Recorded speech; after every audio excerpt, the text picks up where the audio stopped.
New Zealand is beautiful. New Zealand is evergreen. New Zealand has so many fun activities. New Zealand is very far away. New Zealand can be depressing. New Zealand can be isolating. How can you, who is thinking of moving to New Zealand, packing up their bags, leaving home and relocating to New Zealand, how can you survive life in New Zealand? Let's find out.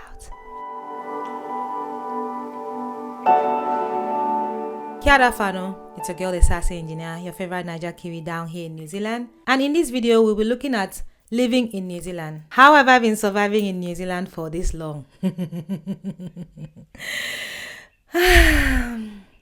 How can you survive life in New Zealand?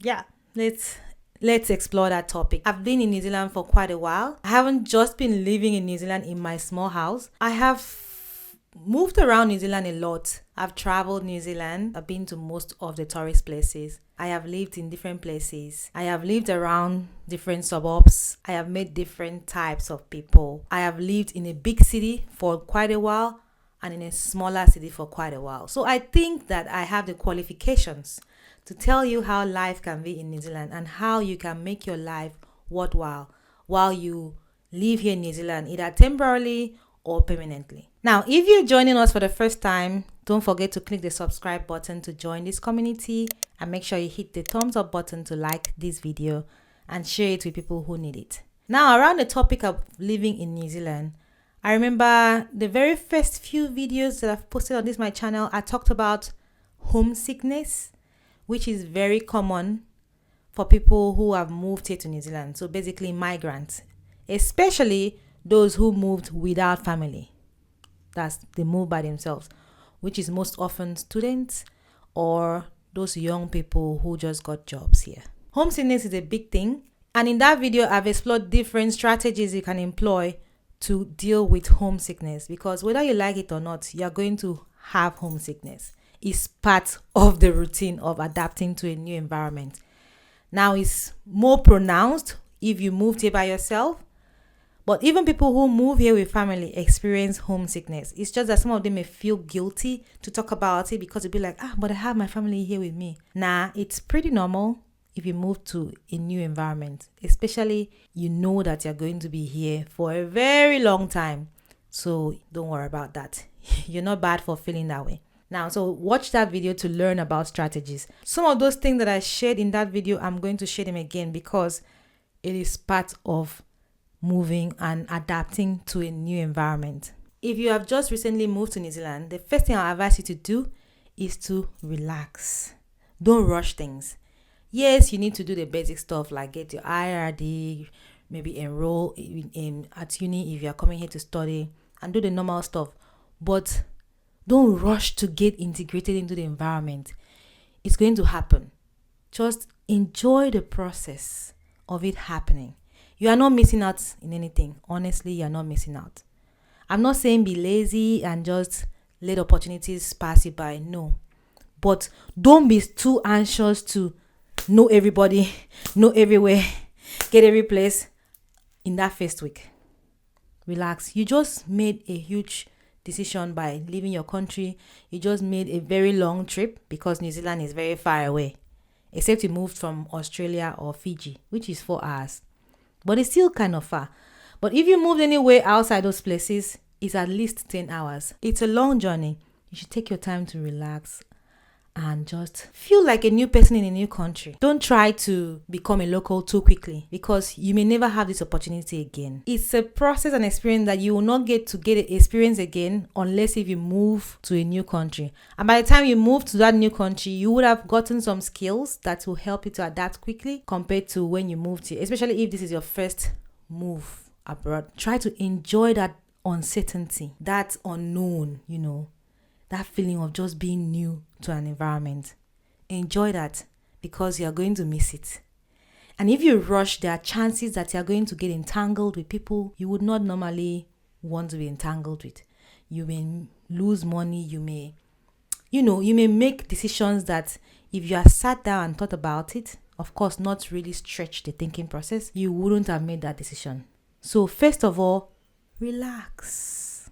and enjoy that feeling of not knowing what to do. So enjoy it. It's part of the process of adapting to a new environment. Another thing I'll advise to make living in New Zealand good for you is to look into making friends. Find your people. Whatever you're into, find your people, because you will need them at some point, especially when it comes to winter where we don't have sun. So somehow affects your mood, and you find that you're not as bubbly as you were in summer. To make life in New Zealand bearable and enjoyable for you, you have to make friends. You have to meet people of like minds, not just random friends. So what I'll tell you from my own experience is, don't just jump and attach to the first person that is nice to you. Of course, be cordial to them, be nice to them. I mean, I will feel bad if I'm meeting for the first time and I'm trying to be nice to you and you're giving me a cold shoulder. I won't like that as a person. So don't do that to somebody who is trying to help you to settle in. But I would say, don't also conclude that this is going to be my best friend for life. Because you may find out that even though this person is a nice person, their lifestyles don't align. So it's just good to know this person as a friend from afar, but not as a close friend. And, vice versa. But try to create your own community. Get people that have the same goals, the same dreams as you. It's easier if you are coming to study, especially if you are coming to do masters, things that involve classes. It's harder if you're coming to do things like PhD, or you're coming to work, you're starting a job. At the same time, because you are new, you have that advantage of making mistakes and not being judged.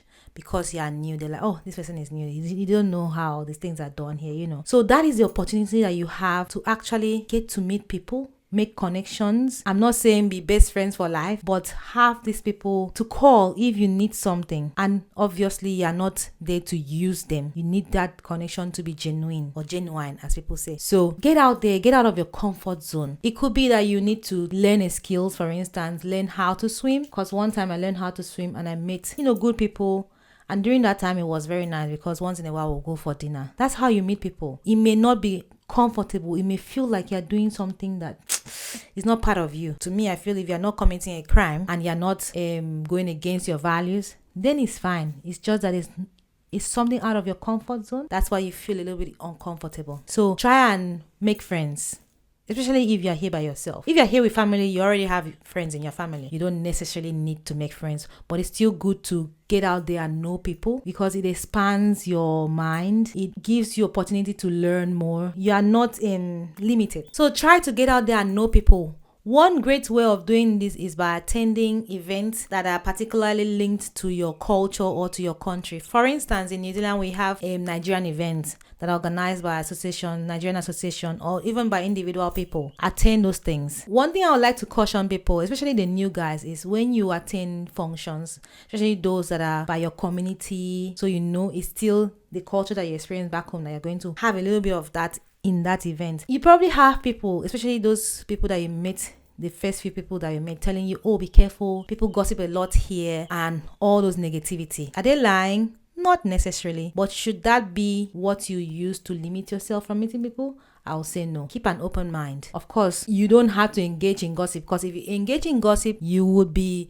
paranoid that somebody's going to talk about you. Now, sometimes you don't necessarily need to engage in gossip before people talk about you. That is fine. That should not be your problem. Your problem is you're going there to have fun, to meet people from the same community, same culture, to eat food that you probably have not eaten for a long time. So why are you worried about what people will say about you? Because people will always have opinions about you, whether you like it or not. So some people are too focused on that bit that they forget to enjoy themselves. Oh, this person say. Oh, that person say. Oh, that person is looking at me somehow. What is he thinking? That's not your problem. Don't let that bother you. Unless if they now try to tarnish your image, then that's a different story, and you will know how to handle that. But limiting yourself from going out there and having fun and being happy and doing the things you love just because you're afraid of what people will say or that people gossip about you, and I don't think that is a good approach to take. If you have that approach, you are not definitely 100% not going to enjoy New Zealand. And I'm speaking about this from what I have seen. There are people who have been here for a long time, but they don't radiate that joy, because all they are thinking about is you smile somehow, oh, you're smiling again after you're laughing at them. You look somehow, oh, you're talking about them. You shouldn't be worried and so focused, hyper focused on what people think about you. Just do you. So far as you're not committing crime, you are not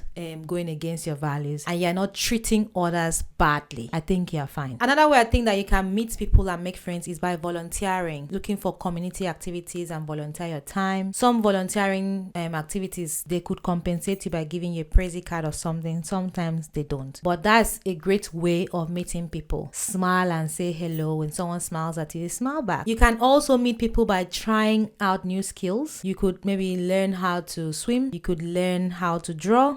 You could take a dance class. You could even go on hiking. There are so many pages and groups on Facebook, Travel New Zealand, things that would look for people of like minds, especially solo people that would love to go somewhere, but it would be nicer if they have someone to go to with. So you can join up. I've done that a lot of times. I'm still here. Nobody killed me. So don't worry. Of course, you have to be cautious and check very well and decide. If it doesn't feel well in your spirit, then there's no need of you going. Don't force things. And that is another thing. Do not force relationships here. Even back home, I think in life generally, do not force things. If you are giving and you're not receiving, you could talk about it to see why that is not happening. And if you talk about it and there's no solution to it, then might as well just go and meet other people. There will definitely be someone out there who values your time and your presence. For instance, you could find a group that likes to hike and go on hiking with them, and who knows, hiking is actually really good. I didn't know that I enjoyed hiking until I started hiking. And you could find travel buddies who you share the cost of fuel and car with and travel. It saves you cost instead of you having to be the one to hire everything or entering a bus, which public transport will take longer to get to where you are. But if a group of you come together and hire a car, save cost, save time. Now, I've heard some people complain that they've done everything that people advise to do, but still cannot find that deep connection that they need, those people that they can actually talk to. Sometimes it could actually be you. So you should self-reflect and be like, am I the problem? It could be that you are the one that is making those excuses. Because in order to create a deep connection with someone, not even deep, in order to create some kind of human relationship with someone, you need to have a level of vulnerability. Give a little of yourself in order for that person to open up. But if you are not open at the slightest issue, you are out and say, we're not compatible, we're not this, then most likely you may be the problem. So sometimes you have to reflect and see, how am I behaving in this relationship? Whether friends or lovers or whatever, what am I doing to make this go in the direction that I want it to go? And if the problem is from you, then you adjust. Everybody's not perfect, so you can't say you are perfect. So if the problem is from you, you adjust. If the problem is from that person, the other person, you tell them. And if they don't adjust and is something that is important to you, you can just let go of that person. Another thing is, sometimes you may need to actually develop yourself, upgrade to get the kind of network with the kind of people you want to. So you could take a course online, or you may have to apply for a new job or something. Do something to elevate yourself so that you can meet the kind of people that you want to meet. Or maybe you may have to start going for networking activities or join things like engineering, meet and greet meetups, stuff like that. Anything that will get you to, especially if you are trying to get a job, for instance, try to get into the circles of professionals, young professionals, where they're always meeting up. Some of these things are free meetups that they advertise online, and you can just show up and be very genuine about your person. Obviously, you are not going to review all your crazies on the first day, right? I'll just say, try to network, attend all those meet and greets. You can find those things on the meetup app. Some of them are advertised on Facebook. So just, try something different to also make living in New Zealand enjoyable for you. I think you have to incorporate some level of exercising into your routine. Maybe going for short walks, maybe every evening or on the weekend. But you just need to incorporate a level of activity in your life, because what you find out that happens is that you're not going to sweat a lot, and you may be accumulating a lot of fat in your system. And so if you're someone that really wants to look a certain way all the time, then you would have to do something extra, maybe watching what you eat, or going for runs, or even going for walk. Walking every day is good enough, or maybe watching your portion, just doing something to live a healthy lifestyle. Now, not everybody are cut off for exercise. You can change your diet or watch what you eat and when you eat and how much you eat. This is for people who are interested in living a healthy lifestyle. It's not for everybody. Relationships is another one. I'm not one to give advice on this because but what I will say from my experience is be careful of love bombing, because that attention can be so sweet and addictive, but be careful to not convert that attention into genuine intention. Love bombing means the person calls you so much, even when, let's say, you're supposed to be sleeping at this particular time, they are still talking, and you find out that you're shifting your boundaries for this person and trying to adjust and accommodate because you don't want to come off as being rude. You want to be nice. I mean, you like the idea of this person, but you don't want to be like that snobbish person. And they come so much with, so much power, so much zeal. Sometimes, it can, like I said, it can feel nice having that attention, but you have to be careful. Especially even the first 1-2 months, they already want to marry you. It's not impossible, but if you feel it in your spirit that something is off, then I would strongly advise that you should trust your gut. Something is probably off. Be careful also of gaslighting, especially when you're in a relationship and the person is never at fault. It's always you. You are the one that's wrong. You're the one that is this. You're the one that's that. You're always the problem. And you find out that you start telling yourself, am I overreacting? You start doubting yourself. Be careful. So that's what happens during that period when you are love bombed and suddenly you're gaslighting and so many things. So just be careful. Now, if you just want to hit onto the next one, I don't advise that lifestyle because New Zealand is very small. Before you know it, you have been with a group of friends. Whether you're a guy or you're a girl, same thing. I do not advise on that lifestyle. But some people will like it. I don't want to talk about that either. Let's not talk about that here. But in terms of relationship, I would say be careful, but put yourself out there. In New Zealand, what I've noticed is that most people actually use dating apps a lot. You really have people, guys, I'm talking about guys here. You really have guys approach girls. I don't know why. Maybe they're scared that, well, some girls can be like, you approach them, you're just trying to tell them they're nice, and they think you're harassing them. And do you blame them? Because some guys actually harass girls. So it's like a vicious cycle. And what I've noticed is most people prefer dating apps. They are so bold in dating apps, but when it comes to face-to-face, it's not what you expect. But some of them doing that dating app gives them the, confidence to actually get on to seeing you face-to-face. But if you have been on dating app and talking to a guy for a very long time, 1 month, 2 months, 3 months, in the same city, and the guy has not actually opted to see you face to face, then I think you should go on to the next one. As a Nigerian girl, as an African girl, I would say be wary of guys who already stereotype African girls and Nigerian girls.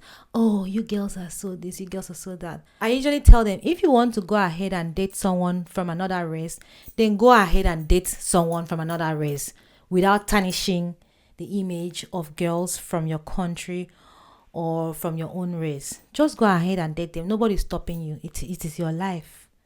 But if you sit down there and tarnish the image of people from your own country, knowing fully well that it's just the environment, what you give, what the guys give is what the girl reciprocate, and vice versa, then I usually have problem with those guys. And if you check it, it's usually guys that want to date girls from other race, especially maybe Kiwi girls, but maybe they are looking for some kind of validation before they do it. Nah, if you want to, go. Nobody's stopping you. It's your life. In the end, it's what makes you happy, right? But also be careful of jumping into bed with guys immediately. Even guys, be careful of jumping into bed with girls immediately. I think you should give that window to talk. Especially some girls do this because they believe that the guy will like them.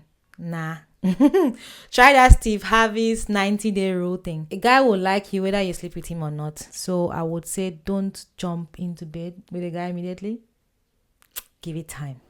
Ideally, you're a Christian. You're not supposed to be sleeping with any man until you get married. You also need to plan your finances. Be very good at budgeting, because another thing that can make you depressed quickly in this country is when you're broke. When you don't have money. That is when everything looks depressing. So I know that it's hard sometimes for people, especially those who are self-funded, those who are studying, So try to get a job. You may not get your ideal job, but just try. If you are applying for jobs and you don't have a job, maybe you should change strategy. Look at the CV. How are you writing your CV? Adjust the CV accordingly. Maybe you need to go out, make calls. It's not easy, shall tell you this. It's not easy. Some of us have applied for over 100 jobs before we got the one. Yeah, just keep trying. And I think when you have those community of people that will support you and help you out and put a word in for you here and there, it's very helpful. The very first job I got in uni, no, actually, the second job I got in uni was through a friend. And I was just, that day I just went to say hi. And I found the guy doing this stuff. I'm like, how can I get this job? He introduced me to the guy in charge. And that one was like, okay, send your documents. Guys, that's how I got the job. Meanwhile, I had someone who was doing this job and I told this person, and the person was like, okay, just apply. So you see the difference here. It was a period of learning for me. And that's when I sat back and reevaluated the people I wanted in my circle and created distance where I needed to create distance and put in more effort where I needed to put in more effort. So if you have listened this far, what you will learn from here is that to enjoy your life in New Zealand, you need to keep an open mind. You need to make friends. And there are different ways that you can make friends. You need to develop yourself as a person. Maybe you need to take a course or learn a skill, learn how to swim, something, even learn how to cycle. Just upgrade. You need to exercise. You need to find people with shared hobbies and shared interests. In terms of relationship, put yourself out there as well. Know that here, most of the people prefer dating app. But yeah, once in a while, you see people walk up to you and ask you, chat you up and all that. But be careful.